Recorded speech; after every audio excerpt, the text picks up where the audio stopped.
ఏమ్రా అబ్దుల్ ఏం చేస్తున్నావు? ఏముందన్నా గిదే చూస్తున్నా.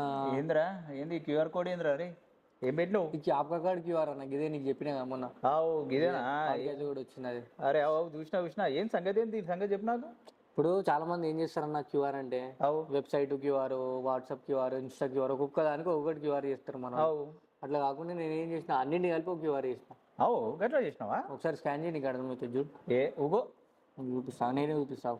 తీరా స్కాన్ చేసినా లింక్ వచ్చిందిగా, ఓపెన్ చేస్తేనే డైరెక్ట్ మనకి ఇన్ని గానం డీటెయిల్స్ కనబడుతున్నాయా. అవు ఫస్ట్ నాకు వచ్చేసి నా బ్యానర్ కనబడుతుంది, డిపి, నా పేరు, నా నేమ్ పెట్టుకుంటారో వస్తుందా. అవు కింద call, WhatsApp, Insta, YouTube, Facebook, Google review ఏది కావాలంటే అది పెట్టుకోను. అచ్చా ఫస్ట్ ఏమైతే అంటే నీకు నేమ్ అండ్ నెంబర్ అడుగుతుంది. నేమ్ నెంబర్ కొట్టేసినామా, అవు డీటెయిల్స్ వచ్చేసినాయి. ఫస్ట్ అంటే అవతల పర్సన్ ఎవరైతే చూస్తారో వాళ్ళ డీటెయిల్స్ మనకు వస్తాయి ఇక్కడ. అదొక బెనిఫిట్ మనకి ఇక్కడ. సెకండ్ ఏంటంటే కాల్ మీద క్లిక్ చేయి డైరెక్ట్ కాల్ వెళ్ళిపోతుంది. వాట్సాప్ క్లిక్ చేయి, గూగుల్ మ్యాప్, రివ్యూ ఏది క్లిక్ చేస్తే దానికి రీడైరెక్ట్ అయిపోతుంది డైరెక్ట్. అంతే. సేవ్ కాంటాక్ట్ చేసినాం అనుకో, సేవ్ కాంటాక్ట్ నీకు ఎన్ని డీటెయిల్స్ ఫిల్ చేసినా దాంతో పాటే సేవ్ అవుతాయి నీకు నంబర్. అరే మస్తు ఉంది కదరా, మస్తు చేసినావు.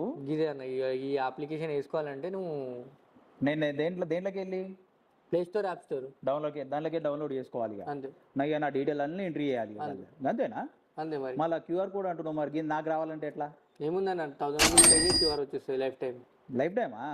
ఏం బ్రో మస్తు డిసైడ్ చేసినావు కదా, గైర్ ఉంది మళ్ళీ. మరి నాకు కావాలి రా భయ్, ఇప్పుడు నేను డౌన్లోడ్ చేసుకుంటా. పైసలు కావాలా? 1000 రూపీస్ లైఫ్ టైం ఇస్తున్నావు బాయ్, ఎందుకు తీసుకోను మళ్ళా? బరాబర్ తీసుకుంటా నేను. మంచిగా సెట్ చేసినావు, రైట్ తీసుకుంటా మళ్ళా. డౌన్లోడ్ చేసుకుంటే అయిపోతుంది. చలో.